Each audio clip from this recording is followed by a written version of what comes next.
Hello बच्चों, welcome to my channel. मैं हूं आपकी NCERT expert. Today we will do chapter number 6 physical and chemical changes. Every day you come across many changes in your surroundings. आप हर रोज देखते हैं कि आपकी सराउंडिंग्स में, आपके आसपास बहुत सारे चेंजेस आते हैं। दी चेंजेस में इन्वॉल्व वन और मोर सब्सटेंसेस। इन चेंजेस में एक सब्सटेंस हो सकता है या एक से ज़्यादा हो सकते हैं। For example, your mother may ask you to dissolve sugar in water to make a cold drink. जैसे आप कोल्ड ड्रिंक बनाते हैं तो वाटर के अंदर आप शुगर को डिसॉल्व करते हैं, तो इसके अंदर हमारे टू सब्सटेंसेस हैं, शुगर है और वाटर है। Making a sugar solution is a change. आप जो शुगर सॉल्यूशन प्रिपेयर कर रहे हैं ये एक चेंज है। Similarly setting curd from milk is a change. दूध का दही में जमना ये भी एक चेंज है। Sometimes milk become sour, sometime souring of milk is a change. कभी कभी दूध हमारा खट्टा हो जाता है, तो दूध का खट्टा होना भी एक चेंज है। स्ट्रेच्ड रबड़ बैंड आल्सो रिप्रेजेंट्स ए चेंज। अगर हमारे पास कोई रबड़ बैंड है, उसको हम स्ट्रेच करते हैं तो वो भी एक चेंज को शो करता है। Make a list of 10 changes you have noticed around you. आप कोई भी 10 चेंजेस बता सकते हैं जिनको आप आसपास देखते हैं। जैसे आप सवेरे उठते हैं, आप मंदिर के अंदर जोत लगाते हैं, तो कुछ टाइम के बाद वो कुछ टाइम के लिए तो जलती है, लेकिन कुछ टाइम के बाद बंद हो जाती है, तो ये भी एक चेंज है। आप मैच स्टिक यूज करते हैं पूजा के दौरान, तो मैच स्टिक है, उसको हमने जलाया। अगरबत्ती लगाते हैं हम, तो अगरबत्ती थोड़ी देर के बाद क्या बन जाती है, ऐश बन जाती है, तो ये एक चेंज है। आपकी मम्मी आटा गूंद रही है सवेरे, तो ये भी एक चेंज है। आटे से रोटियां बेक कर रही है, ये भी एक चेंज है। ठीक है। आप रॉ मटेरियल यूज करते हैं, जैसे चीनी, चाय पत्ती, अदरक, वाटर और मिल्क। इससे आप क्या बनाते हो, टी बनाते हो, ये भी एक चेंज है। तो हमारी डेली लाइफ में सवेरे से लेकर शाम तक बहुत सारे चेंजेस होते हैं। जैसे आप कोई फ्रूट खाते हैं, तो अगर वो कुछ टाइम के लिए आपके पास, जैसे अमरूद है, आप अमरूद को देखते हैं कि दो दो या 3 दिन में वो बिल्कुल पक जाता है। जैसे वो शुरू में बिल्कुल हार्ड होता है, अगर आपके पास कोई कच्चा अमरूद है, वो 2 दिन के बाद पक जाएगा। तो राइपनिंग ऑफ फ्रूट्स ये भी एक चेंज है। तो इस तरह से आप इन चेंजेस की लिस्ट बना सकते हैं, और ये आपके आसपास ही है। In this chapter we shall perform some activity. इस चैप्टर में हम कुछ एक्टिविटीज परफॉर्म करेंगे and study the nature of the changes. और इन जो चेंजेस हैं जो मैंने अभी बताए हैं, कुछ हमने अभी फर्स्ट पैराग्राफ में करे हैं, इन चेंजेस को हम डिवाइड करेंगे कि ये किस किस टाइप के चेंजेस हैं। Broadly the changes are of two kinds. Changes जो होते हैं वे दो तरह के होते हैं, फिजिकल एंड केमिकल। आपके पास एक कलर्ड पेपर है, आप इसके 4 पीसेस करेंगे। जो आपका फोर्थ पीस है, उसके आप अगेन 4 पीसेस करेंगे। तो ये क्या शो करता है, ये फिजिकल चेंज शो करता है। Cut a piece of paper in 4 square pieces. Cut each square piece further into 4 square pieces. Lay these pieces on the floor on a table so that the pieces acquire the shape of the original piece of paper. अगर हम इन pieces को अगर floor पे या table पे रखेंगे, तो ये पीसेस ओरिजिनल जो हमारे पेपर की शेप थी, जो हमने स्टार्टिंग में ली थी, वही शेप आ जाएगी। Obviously you can not join the pieces, लेकिन आप इन पीसेस को ज्वाइन नहीं कर सकते, और जो हमारा ओरिजिनल पीस था वो नहीं बना सकते। तो यहाँ पर किस चीज के अंदर चेंज आया है, यहाँ पे चेंज आया है इसकी प्रॉपर्टी के अंदर। There is a change in the property of the paper. Activity 6.2 करेंगे। Collect the chalk dust lying on the floor near the chalk board in your classroom और crush a small piece of chalk into dust.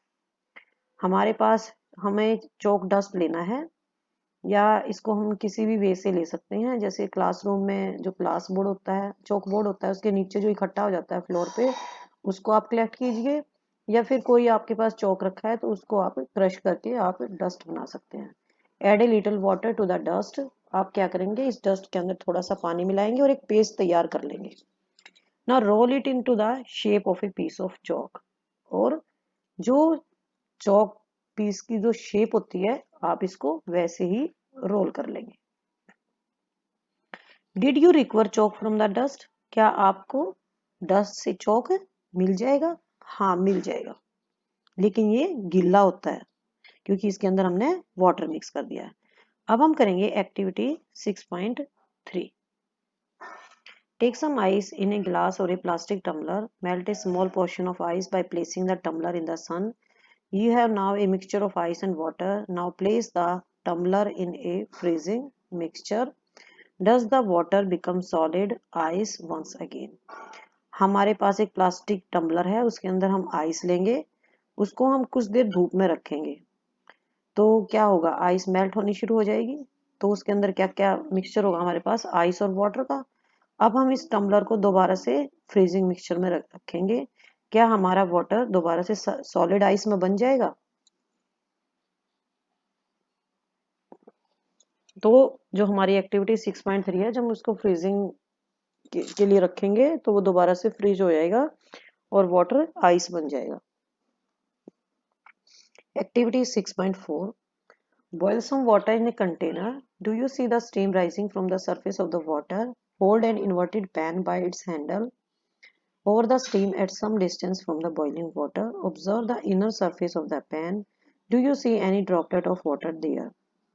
हम कुछ पानी लेंगे container के अंदर, उसको boil करेंगे, आपको स्टीम दिखाई देती है, उसमें से निकलती है भाप। अब हम इसके ऊपर एक उल्टा करके पैन रखेंगे, तो जो बॉइलिंग वाटर की जो स्टीम है वो इसके ऊपर कलेक्ट हो जाएगी, पैन के ऊपर जो इन्वर्टेड पैन रखी है हमने। अब आप पैन के अंदर वाले सरफेस को देखेंगे, हमें वहां पर वाटर ड्रॉपलेट्स दिखाई देती हैं। Activity 6.5। Caution, be careful while handling a flame. जब आपको गैस की फ्लेम पे कोई काम करना है तो आप उस टाइम बहुत ही केयर से काम करेंगे, बहुत ही ध्यान से काम करेंगे।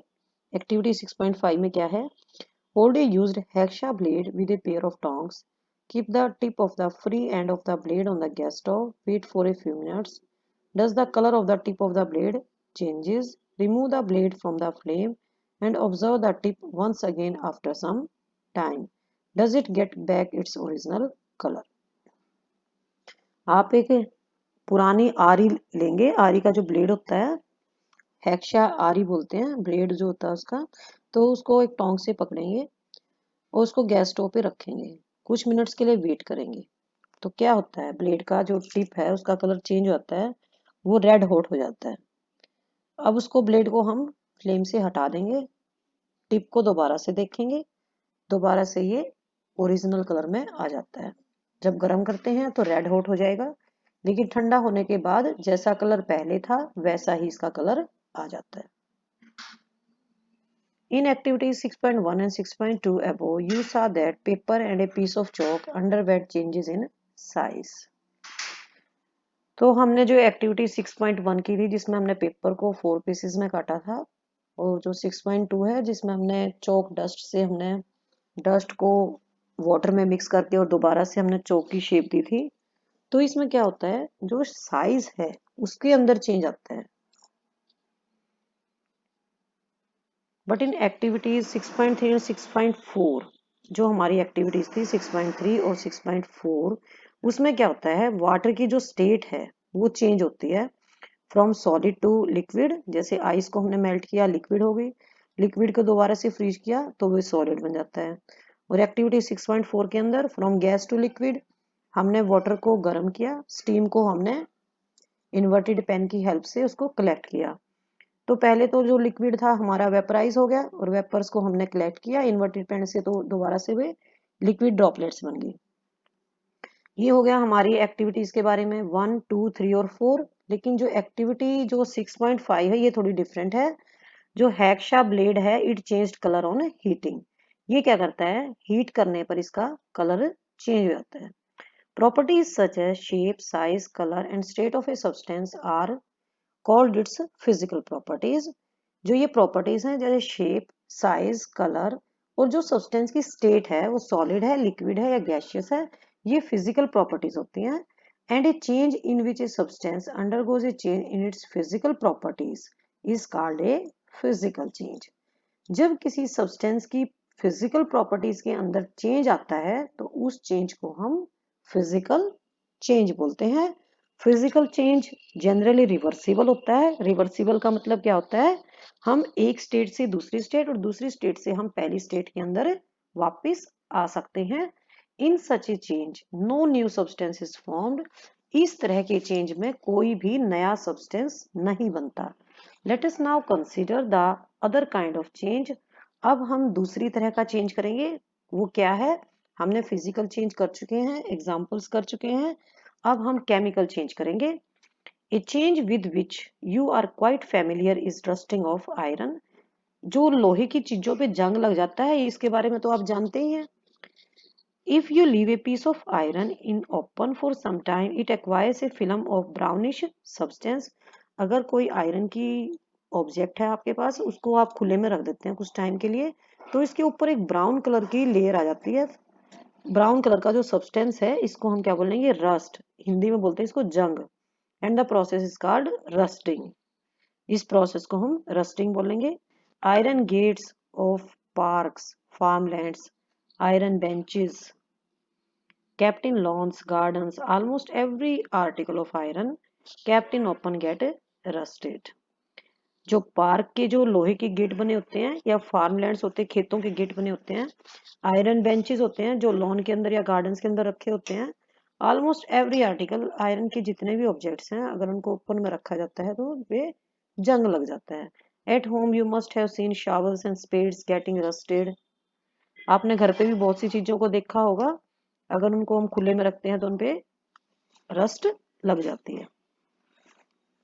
ये फिगर दिखा रखी है, इसके अंदर रस्टेड आयरन दिखा रखा है, कितने सारे ऑब्जेक्ट्स दिखा रखे हैं, इनके ऊपर ब्राउनिश कलर की कोटिंग आ जाती है, तो इसको हम बोलेंगे रस्ट। ठीक है। In the kitchen, a wet iron pan tawa often gets rusted if left in that state for some time. Rust is not iron, it is different from iron on which it gets deposited. Kitchen के अंदर जैसे आप सवेरे आपकी mummy तवे को साफ करती है, तो उसको आप 5 मिनट के बाद देखना, उसके ऊपर ब्राउन कलर की रस्ट आ जाती है। रस्ट क्या है, रस्ट आयरन नहीं है, ये आयरन से बिल्कुल डिफरेंट है। Let us consider a few more changes where new substances are formed. जो हमने रस्टिंग ऑफ आयरन किया, ये केमिकल जो चेंज है उसका एग्जांपल है, क्योंकि इसके अंदर एक नया सब्सटेंस बन रहा है, that is rust. Let us consider a few more changes where new substances are formed. हम कुछ और चेंजेस करेंगे जहां पर नए सब्सटेंसेस बनते हैं। Activity 6.6 to be demonstrated by the teacher. ये एक्टिविटी आप घर पे नहीं कर सकते, ये केवल टीचर ही कराते हैं स्कूल के अंदर। मैं इसको बता देती हूँ और इस एक्टिविटी के बारे में आपको। It is dangerous to look for long at burning magnesium ribbon. इस एक्टिविटी के अंदर हमने मैग्नीशियम रिबन को बर्न करना है, लेकिन आपको उसको ध्यान से नहीं देखना है, उसको स्टेयर करते नहीं रहना है, क्योंकि अगर हम इसको ध्यान से देखेंगे तो इससे हमारी आंखों पे बहुत ज्यादा हार्म पहुंचता है, इसलिए हम इसको ध्यान से नहीं देखेंगे।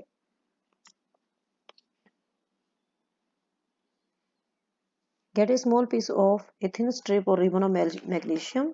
हम मैग्नीशियम का वायर ले सकते हैं या फिर एक थिन स्ट्रिप ले सकते हैं। इसको हम क्या करेंगे, पहले सैंड पेपर से इसको साफ करेंगे और फिर इसको कैंडल फ्लेम के पास लेके आएंगे।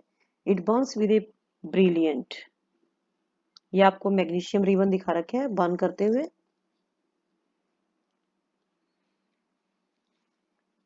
It Burns with a brilliant white light.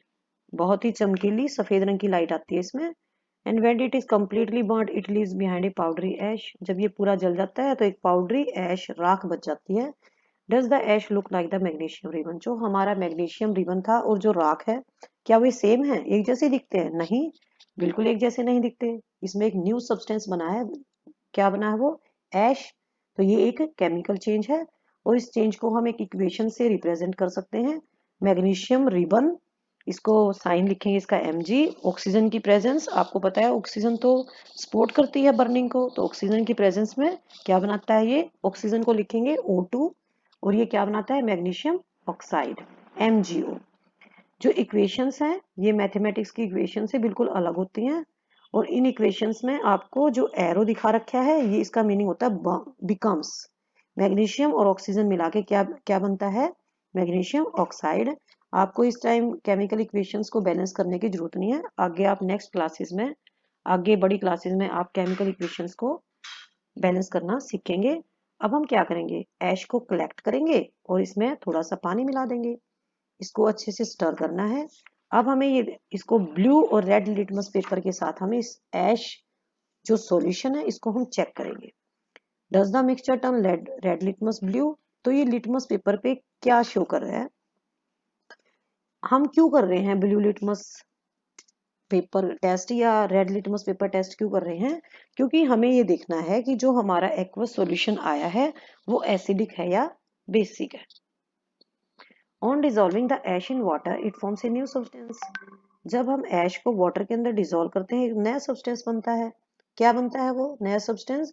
उसको हम इक्वेशन के द्वारा शो कर रहे हैं। हमारा क्या बना था, मैग्नीशियम रिबन। ऑक्सीजन में जलने के बाद क्या बना था, मैग्नीशियम ऑक्साइड बना था। अब हम इसके अंदर वाटर मिक्स कर रहे हैं। वाटर का लिखेंगे हम फार्मूला MgH2O। मैग्नीशियम ऑक्साइड हो गया हमारा MgO। तो ये जो एरो का निशान है इट बिकम्स मैग्नीशियम हाइड्रोक्साइड। इसका लिखेंगे हम MgOH twice. As you have already learned in chapter 5, magnesium hydroxide is a base. Chapter 5 में एसिड बेस और साल्ट वाला जो चैप्टर किया था हमने, उसके अंदर हमने पढ़ा था कि जो मैग्नीशियम हाइड्रोक्साइड होता है ये एक बेस होता है। तो क्या है मैग्नीशियम ऑक्साइड? मैग्नीशियम ऑक्साइड एक नया सब्सटेंस बनता है इसके अंदर, ठीक है। Formed on burning of magnesium, जो मैग्नीशियम के जलने से बनता है। मैग्नीशियम ऑक्साइड एक नया सब्सटेंस है। और जो मैग्नीशियम हाइड्रोक्साइड है ये एक दूसरा सब्सटेंस है जो कि मैग्नीशियम ऑक्साइड को हम वाटर के अंदर मिलाते हैं तब बनता है, ठीक है। अब हम करेंगे एक्टिविटी 7। तो ये अब तक हमने दो चेंजेस कर लिए हैं, एक तो रस्टिंग का किया है और उसके बाद हमने बर्निंग ऑफ मैग्नीशियम रिबन करा है। तो केमिकल चेंज हम इसके और भी एग्जांपल्स करेंगे। इसके लिए आपको मेरी नेक्स्ट वीडियो की वेट करनी पड़ेगी। तब तक के लिए ओके, बाय बाय बच्चों, हैव ए नाइस डे।